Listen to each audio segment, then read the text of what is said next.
Dulu aku pernah tak setuju bila orang kata hidup ni macam roller coaster.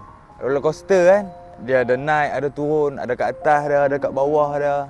Sebab waktu tu aku duk rasa hidup aku kat bawah lah ni. Bila ada naik kan, straight track dah. Tu dah bukan roller coaster lah, dah jadi kereta api lah tu, kereta api tanah Melayu dah lah, straight slow pula tau.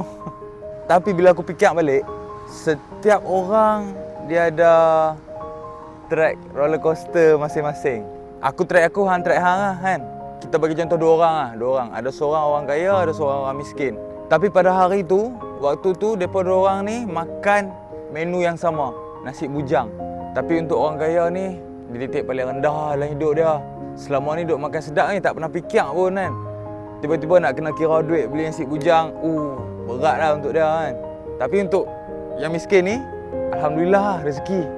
Hari ni dia dapat makan nasi bujang. 2-3 hari lepas tak ada duit nak makan ni.